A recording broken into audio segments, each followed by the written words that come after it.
course, this man needs no introduction. This is Eric LeGrand, the inspirational leader of Rutgers football. 2010, he was injured. He fractured his C3 and C4? C3, C4 vertebrae in a game against Army, and it left him paralyzed. But he has gone on beyond that. He has become an inspirational leader, and he's become the symbol and the face of the hope of Rutgers football rising to new heights. Well, thank you for joining, Eric. It was a pleasure to be here, Frank. All right, let's do it.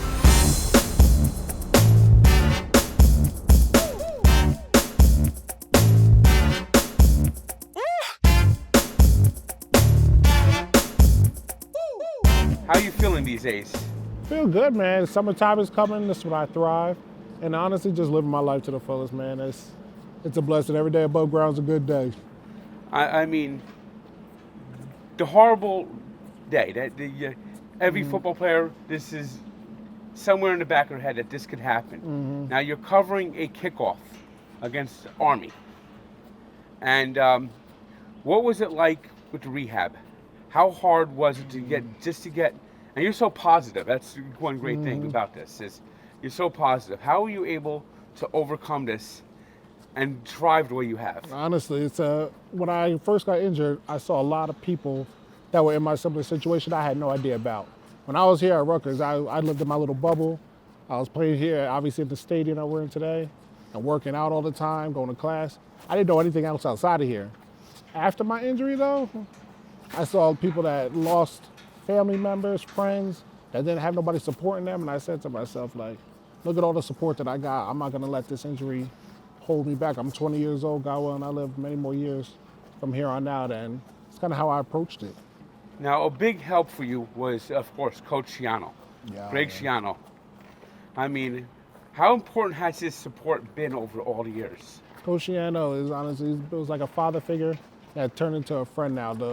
From drafting me to the Tampa Bay Buccaneers, I remember when he recruited me, he said he's gonna treat all of his players like they're his kids. And those dark nights in the hospital when he was staying with me until 2 a.m. in the morning so my family could get some sleep and get some rest, there was just no better example of what him standing by his word. And, you know, he turns boys into men.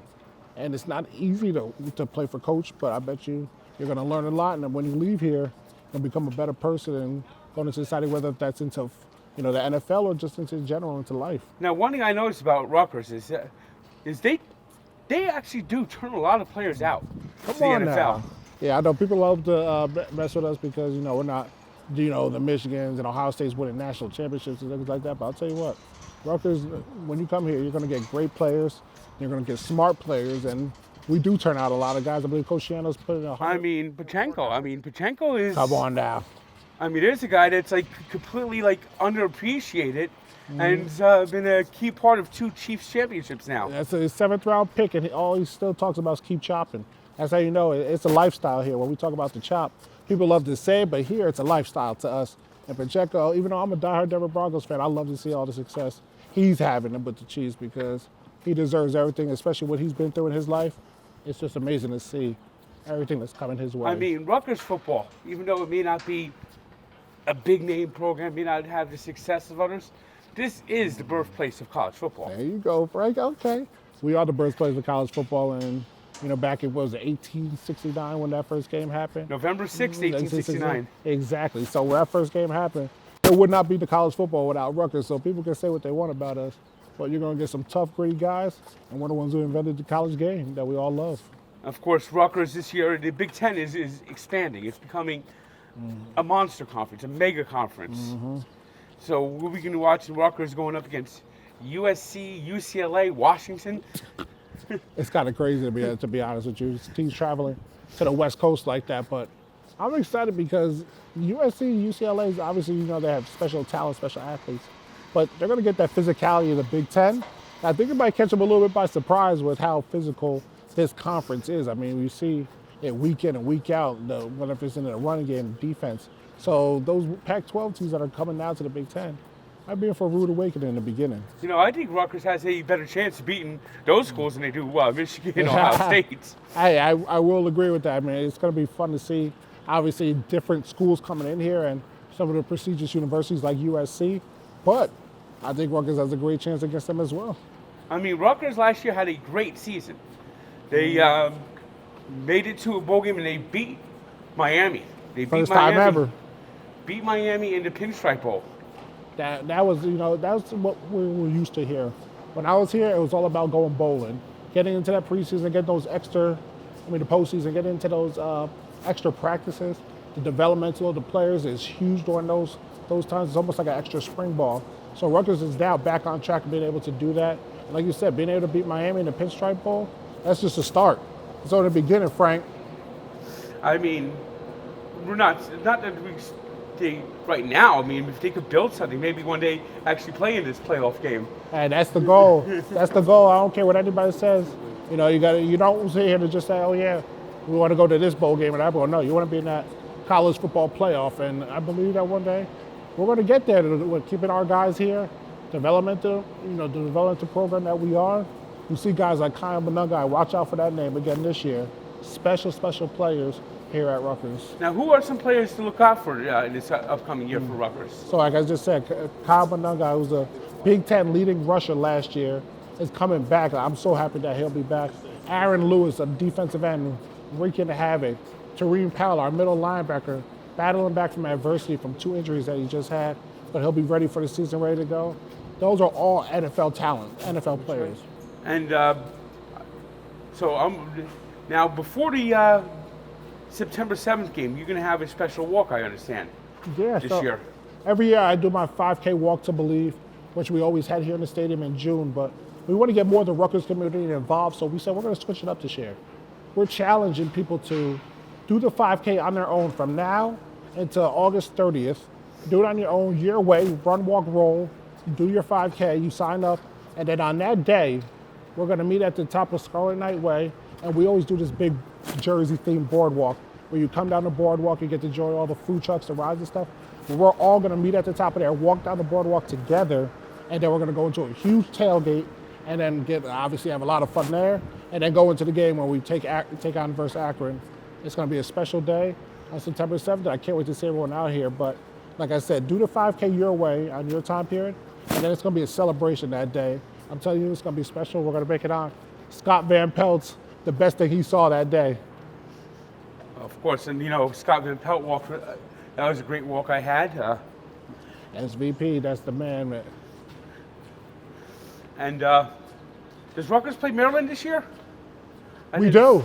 It's kind of turned into they're trying to kind of make it that forced rivalry because everyone has their own rivalry in the Big Ten since we were the newest additions before the latest ones. And we're right down 95. They're kind of trying to make it into that, a little bit of rivalry. I will say they've gotten us the past few years, but Talia's gone now, Tagovailoa, so I think we're going to be back on top again. I heard he's signed a contract with the Seahawks. Yeah, he did. And I would tell you what, watching him play, he was special. I give credit where credit's due. He tore us up. It was very hard to get to him, and he got that ball out fast, and he was chucking that thing all around the field, but don't worry, we'll be back on top again. Of course, I'm a fan of his brother. So I know Dolphins. I know you're Dolphins. So how you feeling about your season coming up with them? Yeah, I don't like that sigh right there, Frank. I question the defense. But if the offense is healthy, who's going to stop them? I mean, the offense is, believe me, I told you, I'm a Broncos fan. Y'all hung 70 on us. Probably could have got to 100 if we wanted to last year. So it's rough times for my Broncos country.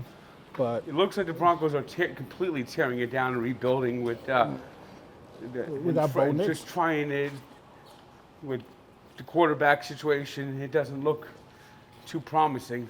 See, you say that. I'm actually kind of happy we took Bo Nix. A guy that's been through, obviously played a lot of football. He's been in college for 17 years, it felt like. But a guy that I believe who could deal with that adversity. When you play for a guy like Sean Payton, you got to be ready. He's going to bring it every day, and he's going to rip you down, and you got to build yourself back up. And that's why someone like Bo Nix, who I feel like has been through that ringer already, he'll be able to take him more than we brought on Zach Wilson. I'm like, I don't know how I feel about that because you saw what happened to him in New York. Sean Payton is not going to take it any easy on him. I mean, Zach Wilson just didn't look like he was mentally ready for the NFL. Yeah, it just was not his time. especially playing in New York, where you know how our fan base is out here. It's no joke. It's no joke. So I mean, I hear that I hear a certain baseball team is actually afraid of me with my criticisms. oh, yeah, your baseball team, your Mets. I know all about your Mets and your Reds with them. I'm a Yankees guy, so I mean, obviously we haven't been to the promised land since 2009, but I tell you what, we're doing well this year, and I'm excited. All right, now, every time you come to the stadium, you get to look up right there, number 52. Yeah. What does it mean that Rutgers honors you in such a way? The only number retired by Rutgers football. You know, it's still surreal to me because I'm just a kid from Avondale, New Jersey, who came here to make my dream come true, make it to the NFL. You know, playing the game that I love. To be in the birthplace of college football with the only number ever retired, with all the greats that have come through here, the Paul Robesons of the world, Kenny Britts, Devin McCourty's, you know, Ray Rice, and my number's up there. It's amazing to see. And every time I pass by it, it's just a moment to, you know, just because my injury happened to me, it doesn't mean that I was going to let it take me out. And that's kind of what represents that perseverance of being able to just go through life and handle adversity. Now, you're still a big part of the Rutgers program. You do the radio. I do. I've called every game since, was in 2012. And I've seen the good, the bad, and the ugly. I've seen the 70-point losses, and I also see the comeback wins versus Michigan State here last year. You know, when you work this long now with the university, you do go through rough times, yeah, of course, but that's what makes those special times so much more special because of everything that you see in the program developing, the new different coaching staff and their styles that come through. So it's been pretty awesome, honestly. And of course, another big part of what you do is the Eric LeGrand Coffee House. Ah, yes. So I started the coffee house during the pandemic. My goal was I wanted to bring unity to the community with a daily cup of Believe. My motto's been Believe since my injury. And I remember the world was at each other's throats, man. Everyone wanted to kill each other. I'm like, how can I just bring people together and make them just forget about all the bullshit that's going on in the world? And I just thought, what do people want? What do they need? Coffee. So you come to my house and you drink a cup of coffee. It's just that daily affirmation, you know, forget about all the shit that's going on in the world and just think about the positive things that you can do. Now, I want to remind people every sip of that. Of course, you have the coffee house, and I've seen Eric LeGrand Coffee at the Prudential Center. Yep. And it's at several other places. You can order the coffee online. Yep, another place you can order online. We had at the Prudential Center, as well as now my bourbon too, has been able to be out there, and where I love seeing that throughout the New Jersey. We just launched my bourbon and also the state of New York, so Eric LeGrand Kentucky Straight Bourbon as well. So take care of you in the morning, I'll take care of you in the evening too. Now, what is going on in terms of recovery for spinal injuries? So how is that progressing with the programs you're doing, with the money you're raising, with the Believe Foundation? What's going on with that these days? So it's very cool being able to work with the Christopher Dana Reed Foundation, my foundation, Team LeGrand. We've been able to raise over $2 million for spinal cord injury research, close on $3 million, and you see the things that are happening, whether if it's epidural stimulation, where you're literally implanting stems into somebody's lower half of their spinal cord and turning them on, and you're seeing people regain back function throughout their body, standing up and walking with a walker, bowel bladder function, sensation throughout their body. From when I got hurt in 2010 to where we are now, it's just absolutely incredible. And I can't wait to see where the next 10 years takes us, honestly. And then a lot of stuff is being done with stem cell research. It's funny because, you know, the people that are dealing with the spinal cord injury, we don't care how we get there. As long as we find that cure, like it doesn't matter if it's stem cells, if it's epidural stimulation, just find us that cure and we'll get there. And the Christopher and Dana Reed Foundation is doing their part so we can live Christopher Reed's dream, and that's a world of empty wheelchairs. I mean, that would be fantastic to see one day. I mean, if you're able to, like, one day take another step, walk out on the field, I mean, that would be a dream come true for everyone. I mean, Frank, I'll tell you what, it's gonna be a big party in New Jersey that day. I'm gonna turn this whole state upside down that day. And that day, and I truly believe that's gonna happen in our lifetimes. I can't tell you when, but I'm gonna control what I control and work by myself to get there. I mean, you're an inspiration. Every day, you're an inspiration. I mean, you are basically the face of Rutgers football. As we go by here, pictures of Rutgers players that have played in the Super Bowl. Oh yeah. You see, these are my guys right here in the bottom half. I play with all these guys on the bottom half and some even on the top. So these are my guys I got to play with.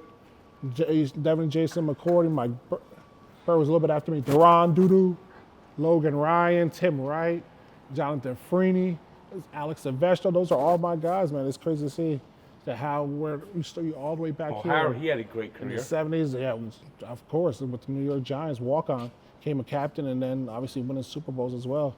Isaiah Pacheco, what he's been able to do, 2 Super Bowls.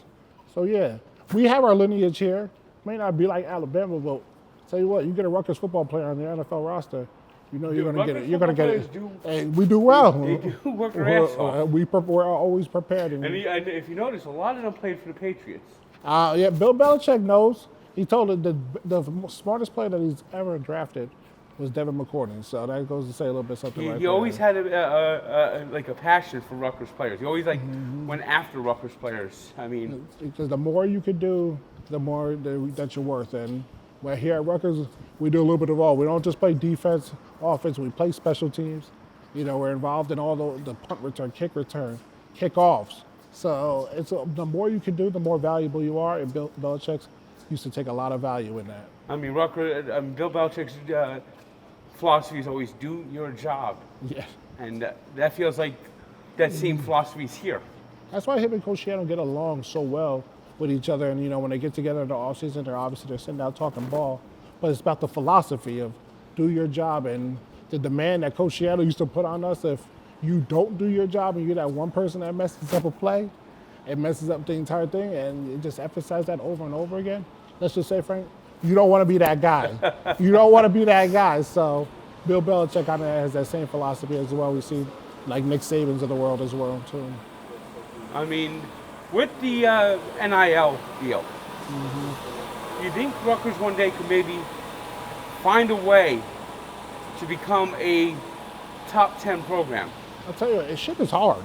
It is hard with the NIL. Obviously, you see these big schools. You go down south when there's nothing but football. All these companies are throwing their money at that. So we're up here where we have how many different professional teams up here, and it's just a ridiculous amount. There's nine. There's nine in New York and New Jersey. It is hard to fight for dollars, but guess what? The proof is in the pudding. If you put the product on the field, you get the players doing the right thing. That's been always a struggle. That's been a struggle for anyone. But if you get the right players here, back in 2006, when Coach Shiano's first go around here, there was nothing like being on that field. I was a junior in high school, got to storm the field for Pandemonium and Piscataway. I wasn't going anywhere else. I'm like, there's no way I'm leaving this state. Remember in those days, Rutgers was using James Gandolfini a lot. Yeah. To get James Gandolfini woke up this morning, got yourself a dub, baby. Get players here. It was like join the Rutgers family. It was always like he got heavily involved. All your guys. We even had your boy David Wright on the sideline for some of those games back in the day when it was like Celebrity Row at Rutgers University. We gotta get back to that now.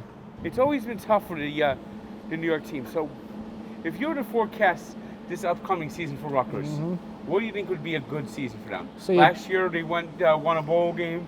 They had the 6-6 season, won a bowl. What would be this year's goal? So a lot of people are saying the over/under of their wins this year is 6.5. I'm gonna go on the high end. I'm going 9 wins this year. I looked at the schedule, and I really believe that if everything goes right, obviously injuries and that shit, but I really believe that Rutgers can get 9 wins this year, and I'm going to put it right there out there to the world to see. I don't care what you say. You can fight me on it, and if I'm wrong, I'm wrong, but I'm going to say 9 wins for this Scarlet So 9 wins for Rutgers. You heard it here first from Eric LeGrand. I mean, thanks again. This was a pleasure. You know, you inspire me. You inspire everyone. And I know one day you're going to walk this. You just have it in your mind you're going to walk, and you are going to walk. And Frank, I got one more thing for you. I know you're a big Seton Hall guy, but I got to give you some shit. This year, we're going to make a bet, you and I. If Rutgers beats Seton Hall this year, you got to come out to Jersey Mike's Arena, formerly known as the Rack, dressed in Rutgers gear. And if Seton Hall beats Rutgers, I'll show up to a game, I'll deliver the whole team coffee and whatnot, and I'll be dressed up in Seton Hall gear. You got a deal with that? You're on. Hell yeah, baby. Let's go. You're on. Go RU, baby.